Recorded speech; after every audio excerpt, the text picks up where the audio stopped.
여러분, 잠깐만요. 지금 당장 눈을 감아보세요. 새벽 4시, 부엌에서 들려오는 도마 소리. 어머니가 김밥을 싸고 계십니다. 그런데 이상해요. 평소보다 훨씬 많이 싸고 계세요. 한 개, 두 개, 세 개. 벌써 10개가 넘어가네요. 우리 가족이 먹기에는 너무 많은 양이에요. 도대체 왜일까요? 혹시, 혹시 기억나시나요? 그때 그 마음을 우리 아이만큼은, 우리 아이만큼은 부끄럽지 않게 해주고 싶다. 그 간절했던 어머니의 마음 말이에요. 1978년 10월 15일. 저는 11살이었습니다. 국민학교 4학년이었죠. 그해 가을 운동회에서 일어난 일을 지금도 생생히 기억해요. 아니, 평생 잊을 수 없어요. 왜냐하면 그날 저는 처음으로 깨달았거든요. 어른들도 운다는 것을, 어른들도 아프다는 것을, 그리고 사랑이 어떤 모습인지를 말이에요. 오늘 여러분께 들려드릴 이야기는 단순한 추억담이 아닙니다. 우리가 놓치고 살았던, 아니 외면하고 살았던 그분들의 진짜 마음에 관한 이야기예요. 준비되셨나요? 그럼 저와 함께 그때로 돌아가 보실까요?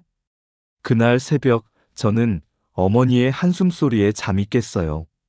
아이고, 이걸로 충분할까? 처음엔 뭔가 싶어서 다시 잠들려고 했는데, 자꾸 소곤소곤 혼잣말 하시는 소리가 들리더라고요.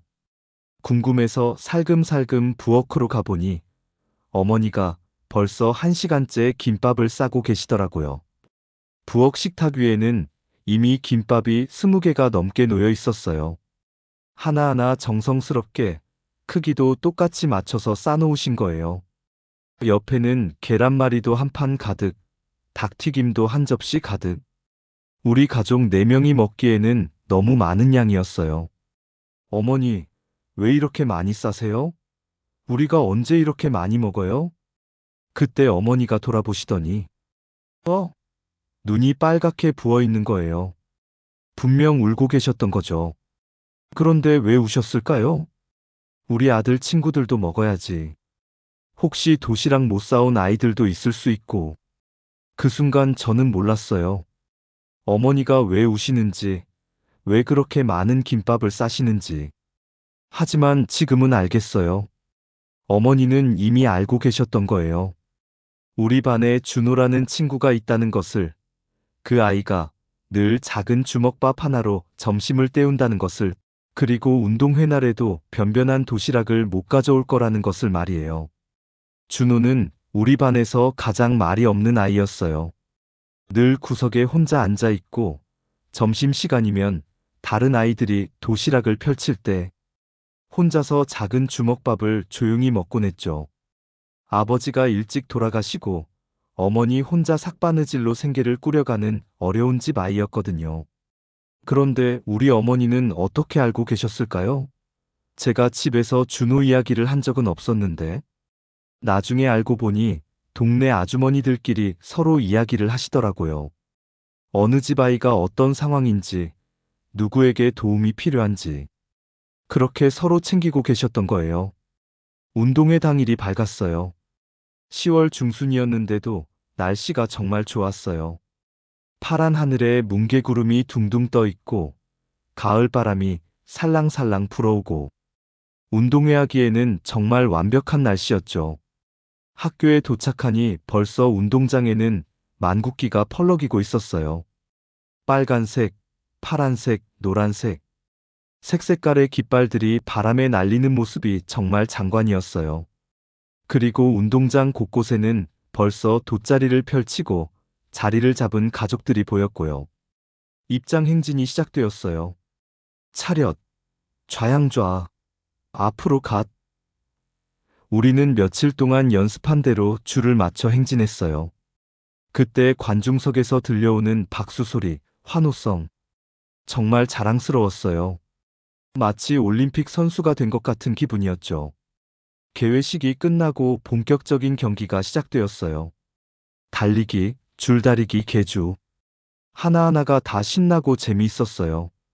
특히 어머니들의 줄다리기는 정말 볼거리였어요. 평소에는 점잖으시던 어머니들이 운동회만 되면 완전히 달라지시거든요. 우리가 이겨야 한다. 으라차차. 그런 구호를 외치시며 줄을 잡고 계시는 어머니들. 그 모습을 보면서 저는 깨달았어요. 어머니들도 우리만큼 운동회를 즐기고 계신다는 것을, 그리고 우리 아이들을 위해서라면 뭐든지 하실 수 있다는 것을 말이에요. 오전 경기가 끝나고 드디어 점심시간이 되었어요. 이때가 운동회의 백미죠. 모든 가족들이 돗자리를 펼치고 정성스럽게 준비해온 도시락을 펼치는 시간. 운동장이 갑자기 거대한 소풍터로 변하는 마법 같은 순간이었어요. 색색깔의 도시락들이 운동장 곳곳에 펼쳐지는 모습은 정말 장관이었죠. 김밥, 계란말이, 닭튀김, 멸치볶음, 깻잎전, 과일까지. 어머니들의 정성이 가득 담긴 도시락들이 햇빛 아래서 반짝반짝 빛나고 있었어요. 우리 가족도 돗자리를 펼치고 앉았어요. 어머니가 준비해온 김밥을 하나씩 나눠주시는데 정말 맛있어 보였어요. 김에 쌓인 밥알들이 하나하나 살아있는 것 같고, 단무지의 노란색, 계란말이의 황금색, 우엉의 갈색이 정말 예뻤어요. 그런데 그때 저는 한 아이를 발견했어요. 다른 친구들은 모두 가족들과 함께 둘러앉아 도시락을 먹고 있는데 한 아이만 혼자 구석에 앉아 있더라고요. 바로 준호였어요. 준호는 작은 주먹밥 하나를 들고 있었어요.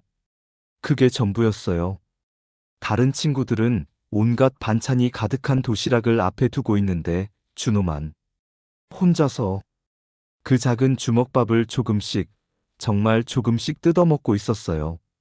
마치 그것을 최대한 오래 먹으려고 하는 것처럼 말이에요. 제 마음이 아팠어요. 같은 반 친구인데 저렇게 혼자. 그런데 어떻게 해야 할지 몰랐어요. 11살 아이가 무엇을 할 수 있겠어요. 그저 바라보고만 있을 뿐이었죠. 그때 어머니가 저를 부르셨어요. 얘야, 김밥 좀 가져다 줄래? 어머니 손에는 김밥이 서너 개 들려 있었어요. 그리고 계란말이 한 조각, 닭튀김 2개까지. 어머니는 슬그머니 준우에게 다가가셨어요. 자연스럽게 마치 우연인 것처럼 준우 옆에 앉으시더니 말씀하셨어요. 준우야, 이모가 김밥을 너무 많이 싸왔네. 좀 도와줄래? 이대로 가져가면 아버지한테 혼날 것 같아. 그 순간 준우의 눈이 반짝 빛났어요. 그리고 김밥을 한 입 베어 물더니 정말 맛있어요. 라고 외쳤어요. 그 목소리가 얼마나 기뻤던지. 지금 생각해도 가슴이 뭉클해집니다. 어머니는 준우 옆에 앉아서 계속 이야기를 나누셨어요. 우리 아들하고 친구구나? 잘 지내니? 공부는 어떻고? 그런 평범한 이야기들이었지만 준우에게는 얼마나 소중한 시간이었을까요? 그리고 점심시간이 끝날 때까지 어머니는 준우를 챙기셨어요. 김밥도 더 주시고, 과일도 깎아주시고, 마치 친손자를 돌보는 것처럼 말이에요. 그 순간 저는 깨달았어요. 어머니가 왜 새벽부터 일어나서 그렇게 많은 김밥을 싸셨는지를, 어머니가 왜 눈물을 흘리셨는지를, 그리고 사랑이 어떤 모습인지를. 여러분, 혹시 아시나요? 진짜 사랑이 어떤 모습인지를. 사랑은 소리 없이 새벽에 일어나는 거예요. 사랑은 아무도 모르게 눈물을 흘리는 거예요. 사랑은 내 아이만이 아니라 내 아이의 친구까지, 내가 모르는 누군가까지도 품는 거예요. 그날 밤 집에 돌아와서 저는 어머니에게 물어봤어요. 어머니, 준우가 불쌍해서 그러신 거예요? 어머니는 고개를 저으시더니 이렇게 말씀하셨어요. 불쌍한 게 아니야. 그 아이도 누군가의 소중한 아들이거든. 그냥 우리가 조금 나누면 되는 일이야. 우리가 조금 덜 먹는다고 해서 배고픈 건 아니잖니? 아, 그때의 어머니 목소리가 지금도 귀에 생생해요. 따뜻하고 조용하고 그러면서도 단단한 그 목소리. 어머니는 그렇게 저에게 가르쳐 주셨어요. 진짜 사랑이 무엇인지를, 나눔이 얼마나 아름다운 일인지를 말이에요. 그 후로 어머니는 매년 운동회 때마다 김밥을 넉넉히 싸우셨어요. 준호뿐만 아니라 도시락을 못 싸온 아이들, 양이 부족한 아이들, 모두를 위해서요. 심지어 한 번은 이런 일도 있었어요. 5학년 때였는데 비가 와서 운동회가 연기되었어요. 그런데 어머니가 미리 싸둔 김밥이 너무 많았던 거예요. 그래서 그날 학교에 있던 모든 아이들과 선생님들이 함께 나눠 먹었어요. 운동장에서 우산을 쓰고 앉아서 김밥을 먹는 진풍경이 벌어졌죠. 그런데 신기한 건 그날이 오히려 더 재미있었다는 거예요. 비 오는 운동장에서 모두 함께 도시락을 나눠 먹으니까 더 특별하고 더 기억에 남았어요. 그때 선생님이 말씀하셨어요. 이게 진짜 운동회구나. 모두가 함께하는 잔치 말이야. 그런데 여러분, 더 놀라운 건 이거예요. 다른 어머니들도 똑같이 하고 계셨다는 거예요. 서로 말을 맞춘 것도 아닌데 모든 어머니들이 넉넉히 싸우셨어요. 마치 약속이라도 한 것처럼 말이에요. 민수 어머니는 항상 계란말이를 크게 해오셨어요. 영희 어머니는 닭튀김을 한 접시 가득, 철수 어머니는 과일을 산더미 같이. 모든 어머니들이 각자의 방식으로 아이들을 챙기고 계셨던 거예요. 왜였을까요? 그때의 어머니들은 알고 계셨어요. 내 아이가 행복하려면 내 아이의 친구들도 행복해야 한다는 것을, 함께 웃어야 진짜 기쁨이라는 것을, 그리고 나누는 것이 결국 더 많이 받는 것이라는 것을 말이에요. 한 번은 이런 일도 있었어요.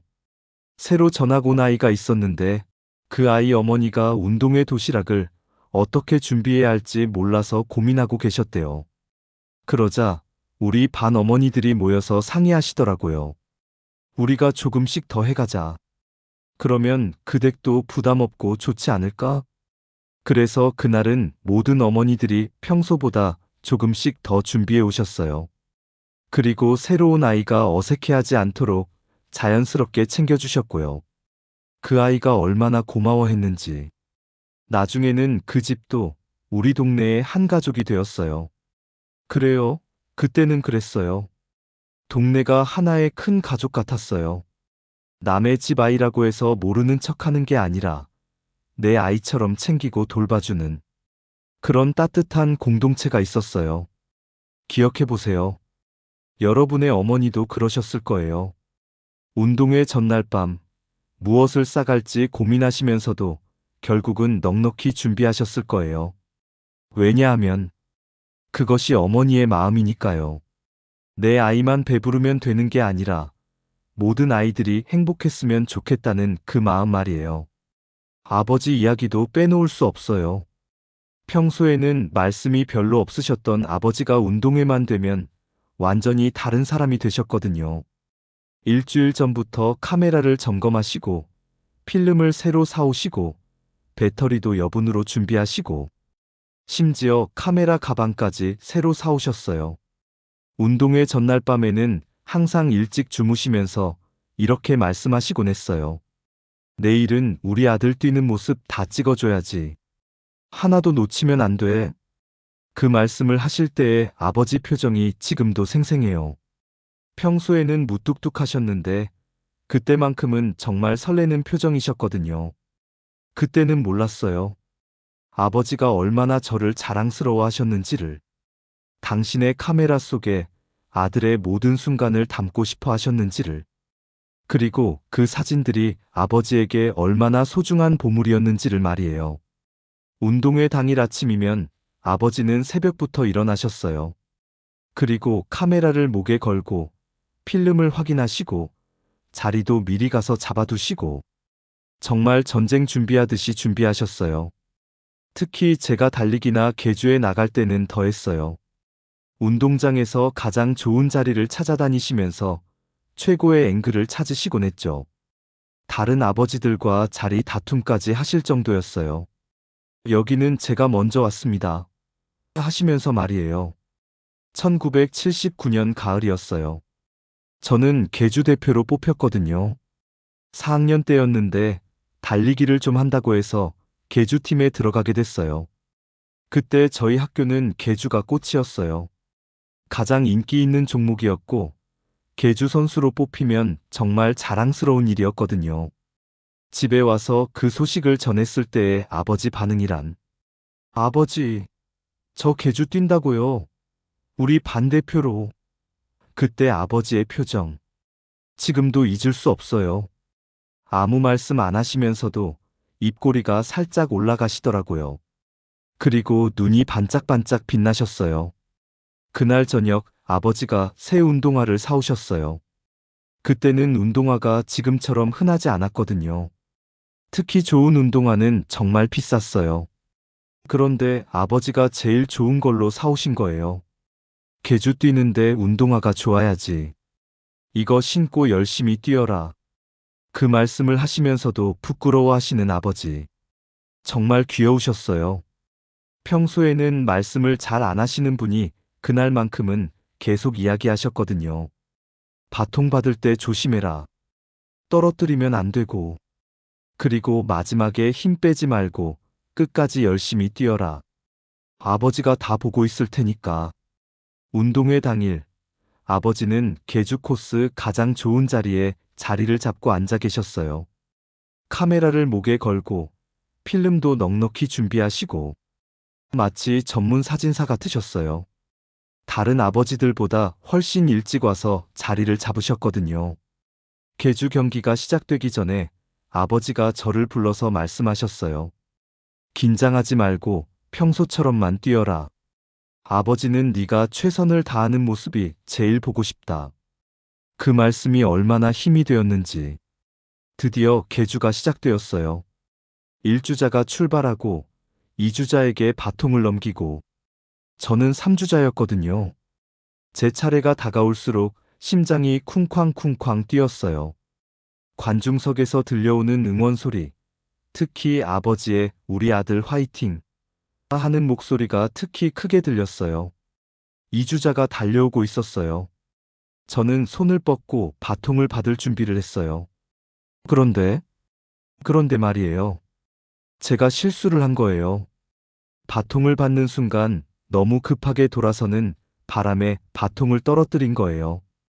그 순간의 충격이란 관중석에서 하는 탄식 소리가 들렸어요. 특히 아버지의 목소리가 제일 크게 들렸어요. 저는 급하게 바통을 주워서 달렸지만 이미 늦었어요.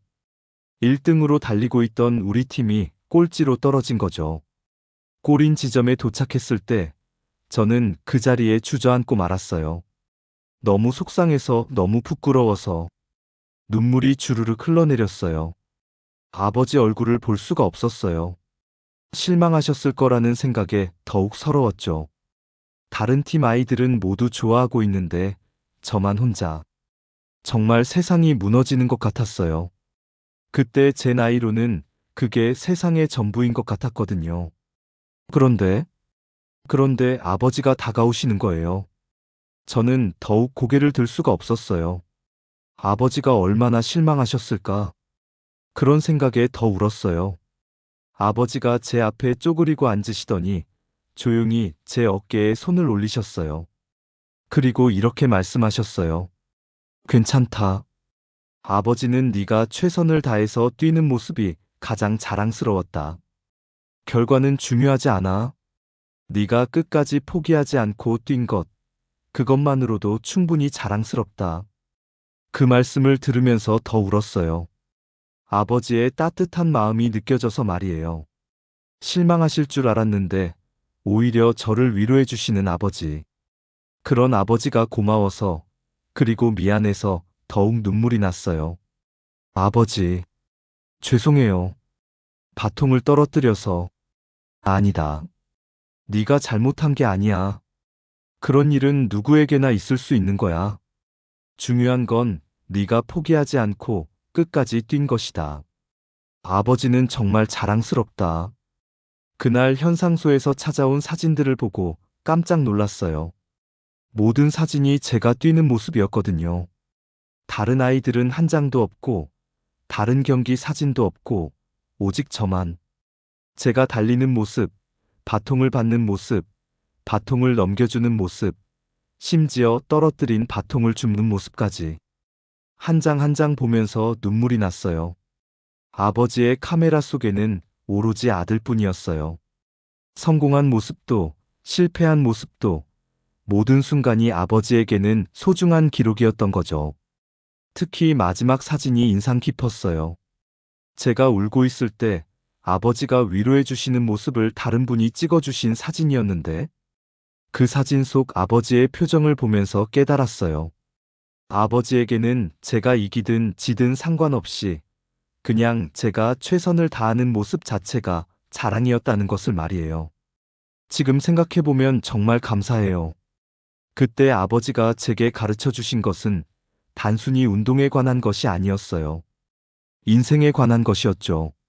실패해도 괜찮다는 것, 최선을 다하는 것이 가장 중요하다는 것, 그리고 무엇보다 아버지는 항상 제 편이라는 것을 말이에요.